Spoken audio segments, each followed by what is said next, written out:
नमस्कार, मी तनया मांडवकर. सेलिब्रिटी प्रमोटर्समध्ये तुमचं स्वागत आहे. लवकरच सन मराठी ही वाहिनी आपल्यासाठी एक नवीन मालिका घेऊन येत आहे, ज्याचं नाव आहे मी संसार माझा रेकीते. चला तर मग आज ह्या छान जोडप्यासोबत आपण गप्पा मारूया. कसे आहात दोघं? मस्त मस्त. मस्त मस्त. बाकी कसं चाललंय? थकायला तर खूप झाला असेल दोघांना पण. हो, म्हणजे हेक्टिक तर चालूच आहे, कारण अजून मालिका यायची आहे. तर त्याच्यामुळे प्रमोशन्स आणि बाकी सगळं पण असतं आणि बऱ्यापैकी प्रत्येक सीनमध्ये आम्ही असतो. तर थकायला झालं आहे, पण छान वाटते कारण काम उत्तम होतं आहे. आणि मी तुम्हाला विचारायला आवडेल की पहिल्यांदा तुम्ही दोघं जण काम करता एकत्र, तर ती केमिस्ट्री कशी होती दोघांकडून पण, म्हणजे सरांकडून पण आणि तुमच्याकडून पण? खूपच छान. आम्ही चित्रपट मध्ये म्हणजे एका चित्रपटात काम केलं आहे, पण आम्ही एका सीनमध्ये नव्हतो. तर जेव्हा हरीशचं नाव आलं आमच्या क्रिएटिव्ह हेडकडनं आणि मला असं झालं की अरे हां, मस्त एकदम छान. आणि आय थिंक त्याचंही तसंच रिॲक्शन होतं, कारण एकमेकांची स्टाईल माहिती आहे. नट म्हणून मला I appreciate Harish a lot. तर काम करायची इच्छा होती आणि ती या माध्यमातून किंवा या कारणामुळे आम्ही एकत्र आलो तर खूप छान वाटतंय. सीन तर आमचे उत्तम होतातच. काय कॉन्फिडन्स पण आहे माझा. कारण काय होतं माहिती आहे असावा. का? तोच पाहिजे. तोच असावा. पाहिजे. कारण काय होतं की ॲक्टर म्हणून जेव्हा तुम्हाला तुमचं काम आवडतं ना बरोबर. किंवा क्रिएटिव्हली जे अलाइंड असतात जेव्हा तुम्ही त्यांना सांगाल तेव्हा. हां, म्हणजे आपल्यालाच आवडतं ना, तेव्हा ते प्रेक्षकांपर्यंत पोहोचतं. आणि ते असं. लगेच म्हणजे बोलतो ना ग्रास करता आलं तर ते लगेच ग्रास म्हणजे ते समोरच्याला कनेक्ट पण होतो बरं आपण वाटतं. हो, ऑडियन्सशी. बरोबर. मग सर तुमच्याकडनं ऐकायला आवडेल. नाही, दीप्तीचं नाव जेव्हा आलं जे ती बोलली ते खरं आहे. कारण जेव्हा तिचं नाव मी ऐकलं त्यावेळी माझी पहिली रिॲक्शन होती की सुपर्ब. त्याचं कारण एकतर मी हिला खूप वर्षांपासून ओळखतो. आम्ही मित्र आहोत एकमेकांचे. पण ह्या मालिकेत आता आम्ही खूप घनिष्ठ मित्र झालो.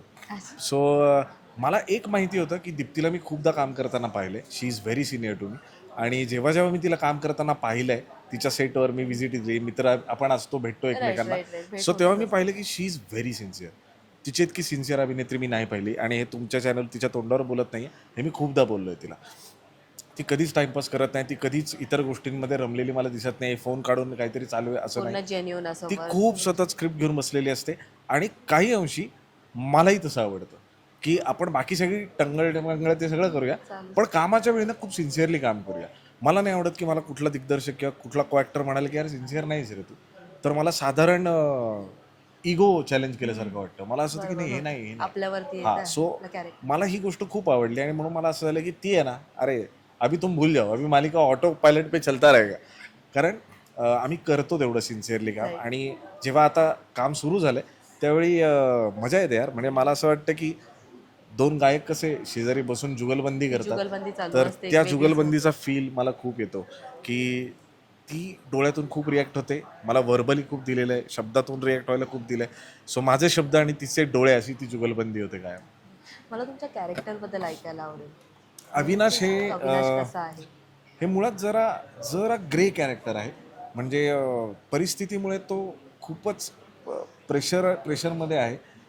त्याचं वागणं खूप चुकीचं आहे. तो बायकांचा रिस्पेक्ट करत नाही. त्याला बायकांबद्दल मनामध्ये खूप एक आडी आहे, जी कदाचित त्याच्या आईमुळे आहे किंवा त्याच्या अपब्रिंगिंगमुळे आहे.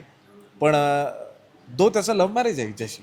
ओ. त्यांनी लव्ह मॅरेज केलं आहे. पण त्यानंतर आज जेव्हा या लग्नाच्या 17 वर्षानंतर तो इतकं वाईट तिला वागवतोय, मग वेळ प्रसंगी तो ढकलणं असू दे, तिच्यावर कुठल्याही पद्धतीनं पूर्ण तिला असं एकदम टॉर्चर करणं रागिष्ट असू दे. असं कॅरेक्टर. सो ते ब्लॅक नाही म्हणणार मी, पण त्याला त्या प्रत्येक वागण्याचं जस्टिफिकेशन आहे. म्हणजे जर मालिका जेव्हा सुरू होईल तेव्हा तुम्हाला कळेल तो वागतोय ते चुकीचंच आहे, पण ते वागण्यासाठीचं त्याच्यावर जे प्रेशर बिल्ड झालं, ज्या प्रेशरमध्ये तो जगतोय, तर त्या प्रेशरमध्ये एखाद्याने सुसाईड केलं असतं. अरे बाबा. But still he is a life, he is fighting his battles. तो लढतोय, तो लढणार आहे.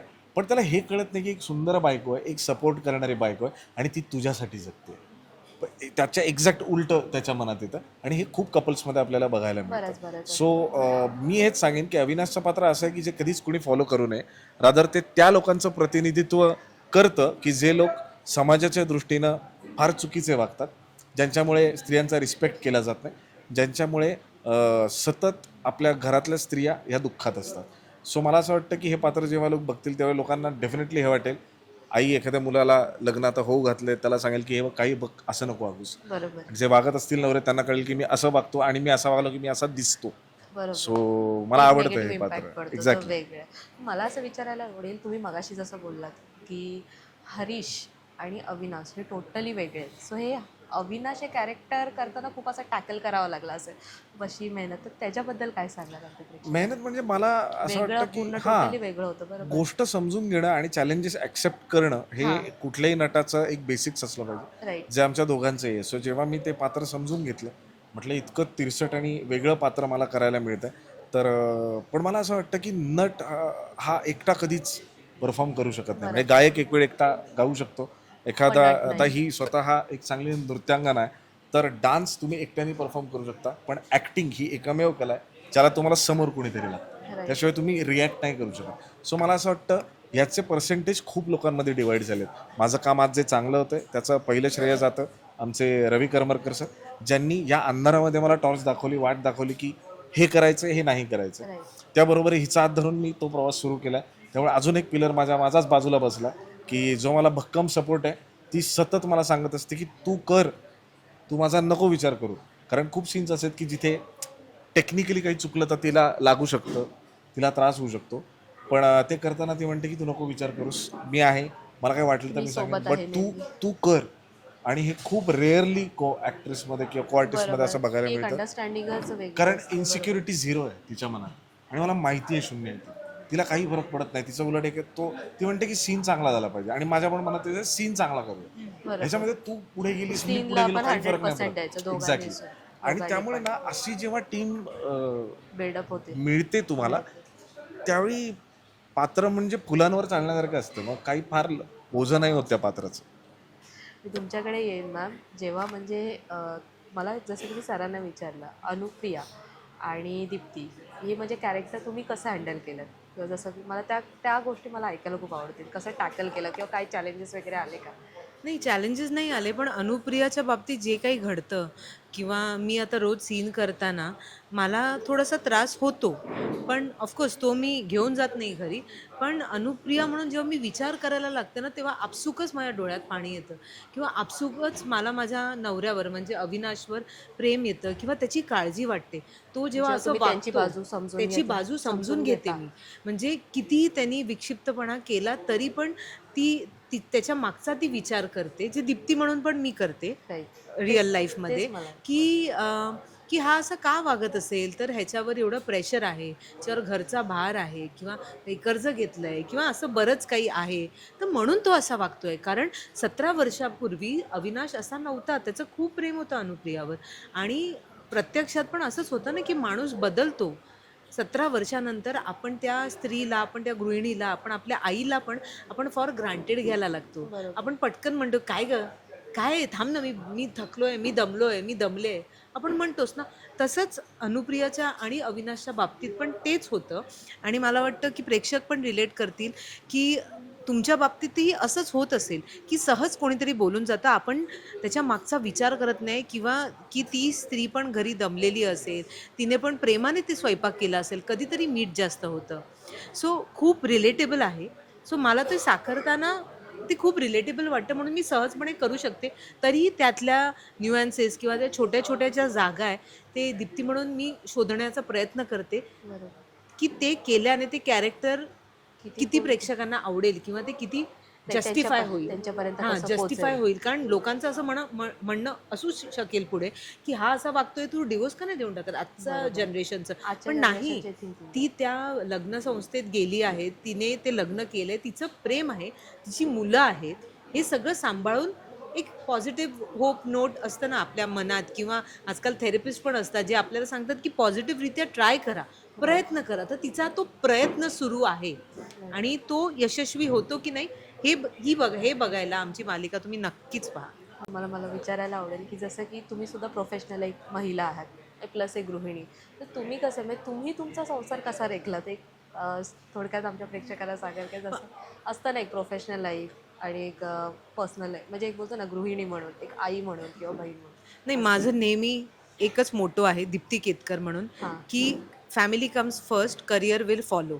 आणि देवाच्या कृपेने, महाराजांच्या कृपेने मला सगळं एकदम चांगलं आणि मी खूप समाधानी आहे. म्हणजे आय एम व्हेरी पॉझिटिव्ह, जशी अनुप्रिया आहे. आणि मी इन्सिक्युअर नाही आहे कुठल्याच बाबतीत. असं जे मला मिळालं आहे माझ्या नशिबात आहे ते मला मिळणार आहे. सो मला असं दडपणच नसतं की समोरचा छान दिसतो तो छान दिसतो आणि मला अप्रिशिएट करायला पण आवडते की समोरचा चांगलं दिसतोय. माझ्या ह्यानी मी छान दिसते, मी नीट वागले की मी लोकांना आवडेन आणि मी छान दिसेनच, असं माझं नेहमी म्हणणं असतं. आणि माझं करिअर आणि माझी फॅमिली मी तेवढंच बॅलन्स करते. बरेच आर्टिस्ट करत नसतील, मी करते तसं की मी इन्सिक्युअर नाही होते. एक मालिका संपली किंवा चित्रपट संपला तर मी तो ब्रेक घेते, कारण एक फॅमिलीला पण टाइम द्यायचा. कारण मी डिसाईड केलं ना लग्न करायला. मी डिसाईड Right. केलं की आमचा निर्णय होता की मला माझं मूल हवं आहे. Right. तर मुलगी आहे, सासूबाई आहेत, तर त्यांच्याकडे लक्ष देणं किंवा माझ्या फॅमिलीकडे लक्ष देणं हे माझं कर्तव्य आहे. कारण ते पण मला तितकंच सपोर्ट करतायत. कारण ही जी दुनिया आहे ना, ही खोटी दुनिया आहे अगं. खरं. आपली ती फॅमिली आहे ना, ती खरी दुनिया आहे. आणि मी तीच आपली खूप माणसं आहेत दमून खरं आले तर. आणि ती खूप चांगली माणसं आहेत. दमून आल्यावर घरी सांगायला मी माझ्या आईवडिलांकडेच जाणार. त्या खाली घरात आईवडिलांकडे किंवा माझ्या सासू सासऱ्यांकडे किंवा माझ्या मुलीकडे किंवा नवऱ्याकडेच जाणार की बाबा मी आज दमले, मला हे झालं, माझा डबा आईच बनवणार किंवा एकमेकांची आम्हीच काळजी घेणार आहोत ना. बरोबर, तर ते जोडून ठेवणं फार गरजेचं आहे. म्हणून ते मी थोडं प्रायव्हेट पण ठेवले, थोडं अलूफ ठेवते, कारण ते खूप गरजेचं आहे. कारण हे सगळं चालू राहणार आहे आणि ते तुम्हाला मिळणार तुमच्या मेहनतीमुळे. मला अजूनपर्यंत सगळं चांगलंच मिळालं आहे, चांगल्या मालिका मिळाल्या आहेत ज्या लोकांपर्यंत पोहोचल्या, अवॉर्ड्स पण मिळाले. बट सॅटिस्फाईड असणं हे खूप गरजेचं गरजेचं आहे. आहे. कारण हाव कमी होतच नाही माणसाची. बरोबर. तर खरंच खूप छान वाटलं दोघांशी पण गप्पा मारून. जाता जाता दोघं पण आमच्या प्रेक्षकांना काय सांगा? आम्हाला हेच सांगायचं आहे की प्लीज प्लीज प्लीज आमची मालिका येते. मी संसार माझा रेखीते दररोज रात्री 9:30 वाजता फक्त आणि फक्त सन मराठीवर 1 डिसेंबरपासून नक्की नक्की पहा. आम्ही जी मेहनत केली आहे, आम्ही जे एकत्र येऊन सुंदर काम करतोय ते तुमच्यापर्यंत पोहोचावं अशी आमची अपेक्षा आहे. सर तुम्ही काय सांगाल 2 सेम शब्दात? सेम सेम कारण यासाठी फक्त आम्ही दोघंच नाही, आमची अख्खी टीम मेहनत घेते आणि खूप छान शूट झालं आहे, खूप छान प्रोमो झालेत आणि खूप छान गोष्ट आहे. तर प्लीज बघायला विसरू नका. मी संसार माझा रेखीते सन मराठीवर सोमवार ते रविवार दररोज संध्याकाळी 9:30 वाजता. ही आणि आम्ही तिथेच आहोत, भेटायला आहे. Thank you so much. Thank you. Thank you.